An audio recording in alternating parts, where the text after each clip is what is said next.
Och tja, klockan är alldeles för tidigt. Vi är i Danmark för det här andra avsnittet som vi gör den här nya serien med Prisjakt. Och varför är vi i Danmark? Jo, för att vi ska snacka med ingen mindre än Pimp som precis var på gymmet. Yo man. Hey man, how you doing? I'm doing good, how you doing? I'm good. Early in the morning, but yeah, gotta do it. You gotta do it, gotta have that workout. Yeah. Should we head to your place? Let's do it. Okay. Welcome to my place. This is the place? This is where I live. This is where I spend roughly 10 hours a day. 12 maybe, sleeping, gaming, doing all my dirty stuff. The gaming rig in here, dedicated room for it. It's basically my everything room. So streaming setup, gaming rig, storage room for all sorts of ugly stuff that I don't know where to put elsewhere.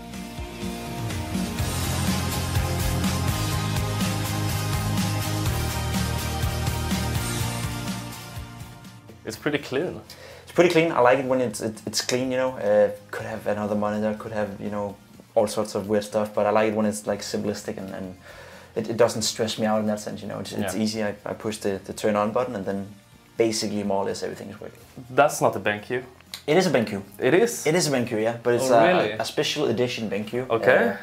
I think it's called a white Divina version. So they made those in white for some of the pro players and some of the influencers out there. And I was lucky enough to get hands on one. It's pretty cool, you know. You often see like a black monitor, for example. The old one is like everyone has the normal BenQ, and they're so good, right? Yeah. This one is a 240 Hz monitor. That one is 144, so a little bit of an upgrade in that sense. Yeah. But I've been playing with BenQ more or less my entire career. Also, when I was a pro player, I think I had a stint in Liquid, where I played with an AOC monitor, which was also okay. But you always go back to BenQ when you're Counter-Strike gamer at least. Yeah. You never like officially retired until like this year or last year, right? Yeah, it's why did it take so long for you to like officially retire from the pro scene? I guess I kept the door open in the sense that maybe a cool offer would come in, and I gotta be honest, like during the past couple of years, I've had a few offers where I thought to myself, maybe it would be fun to come back playing at an active level again. But I started streaming, I started working as an analyst, and I really did like that as well. So some of the offers that I got during that period was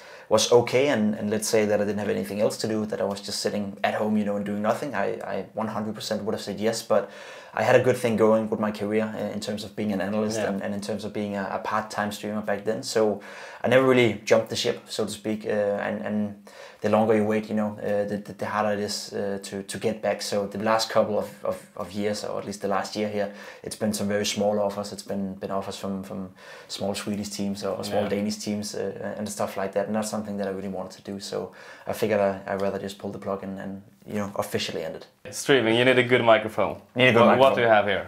It's a blue microphone, it's called. It's not actually the best of the best, but it suits my needs well. It's one of those microphones that sort of like picks up the sound from the room, which means that when I'm clicking on my keyboard, for example, that goes straight into the stream. And I like that, you know, atmosphere that when you're playing Counter-Strike, you can hear that I'm playing as well. You can hear me clicking the mouse, you can hear me clicking the keyboard, instead of it being, you know, you can get a microphone as well, like the Shure, I believe it's called, which is a microphone that only picks up what you're like directly talking into it. So this one picks up the sounds from the room, which means also the keyboard and stuff like that, and that gives like a better atmosphere feel for the streaming. Yeah, it feels like you're sitting with the person that's streaming. Exactly. It's more like you're in the same room. Yeah. Okay. As another sound card here for the headset. It's a wireless SteelSeries RTX 7 headset. Yeah. Are you sponsored by SteelSeries or just a fanboy? I was sponsored by SteelSeries, but I gotta be honest, I was also using a lot of SteelSeries products before, so it made sense to work with them.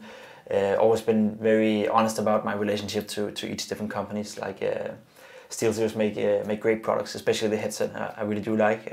A guy with glasses like me needs a headset that doesn't like interfere with the glasses, doesn't make my ears hurt, and this one just does the job perfectly. And the mouse is a rival, I presume. Rival something? A Sensei. It's called a Sensei. Oh, it's a 10. Sensei. It's a Sensei, yeah. Do they still have those? They do, and then remade one. So they called them, then back in the days they were just called SteelSeries Sensei. Yeah. A mouse that I played with 2 years, I think, of my active pro career as well, so I'm very familiar with the product. Then a couple of years ago, I believe they made a newer version with a new sensor called Sensei 10, and that's the version you see right here. It's like it's a mouse that fits both hands. So for example, if you're right hand, it fits, and if you're left hand, it fits. Obviously, I don't ever use my left hand to game, but it for me that's a nice thing. I don't like the shapes of mice that like sort of like forms after your right arm. I found a tweet from 2015. Okay. That's this, someone that found your twin, they say on Twitter, and you say, lol. Yeah. Do you recognize that guy? I have no idea who that guy is. Or maybe it is me. I don't know. No, it's not me. It's not me. It's actually me. It's you? Yeah. Seriously? That was a thin version of me back then, though, because in 2015 I was still a relatively big guy, right? So I think that was the biggest reason why we didn't. You should take that as a compliment. Your weight loss, we were just with you at the gym. Yeah. We couldn't film inside, unfortunately. But how did that, like, what was the turning point for you for, like, think, damn, I have to lose some weight right now? Yeah, I was in school still.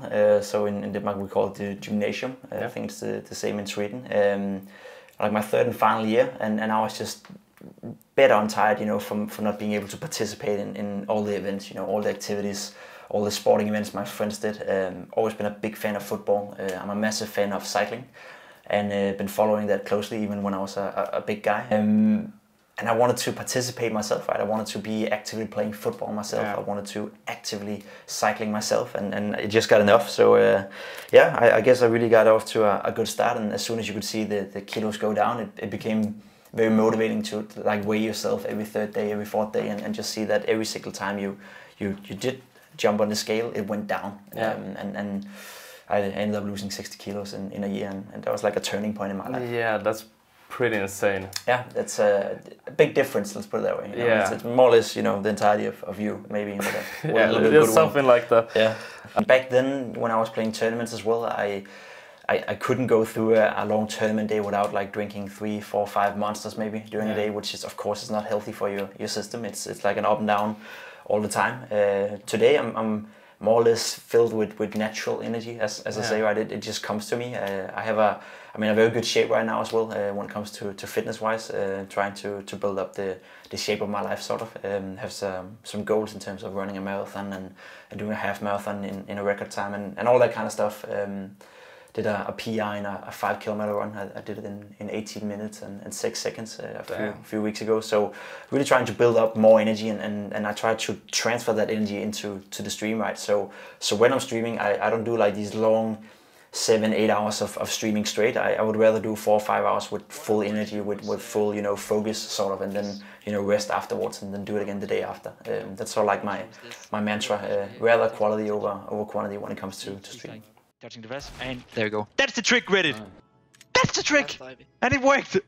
Keyboard is to me a very important thing. Why? I don't know, but I think everyone, you know, in the age of like 12, 13, 14 years old, they get obsessed with the fact that whatever you like, you hit your keys, it actually, you know, it says a loud sound. So that's why I went with red keys, and I've been playing with that my entire career and also do it now.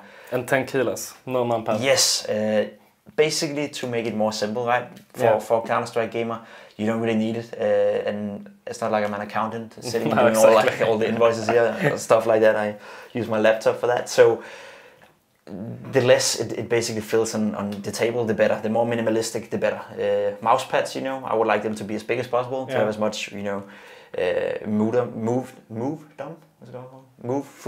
of move as much as I want. English. Whereas for the keyboard, the less that fills, the better, you know. Yeah, so the more I can move around and the more free, I guess, I feel.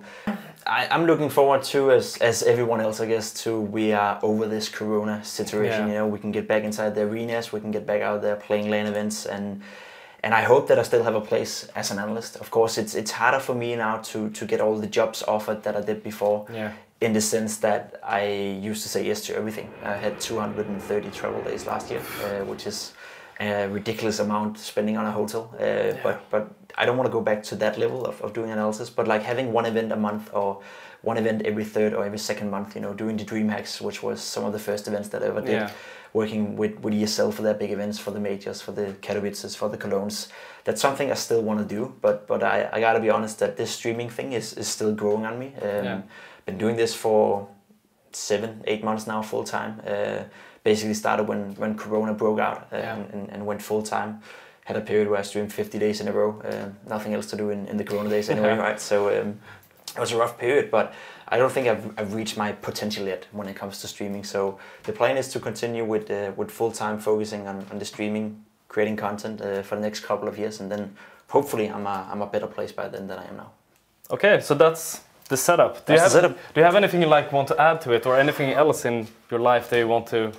Definitely want to add a new gaming chair, and I think if I had to upgrade something, maybe a new secondary monitor. The one I have now from BenQ is an old one, so going in and buying a new 240Hz BenQ monitor is definitely on the cards.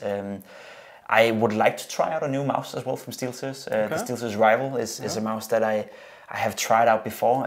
It's not like it's one of those right-hand fitted mouses, which I have not been too comfortable with in the past, but a lot of people is talking a lot of good stuff about it, so probably buy a BenQ and a new mouse. Okay, thank you very much. Yeah, you're welcome. Yeah. You guys are done now? Yeah. Cool, then get the hell out of here, man. Ja, behöver inte vara så otrevlig. Ja, det där var pimp i alla fall. Vad kul att vara här lite i Danmark. Hoppas ni tyckte om det här avsnittet. Nästa avsnitt kommer vi åka tillbaka till Stockholm och hälsa på Slope. Missa inte det. Ha det fint.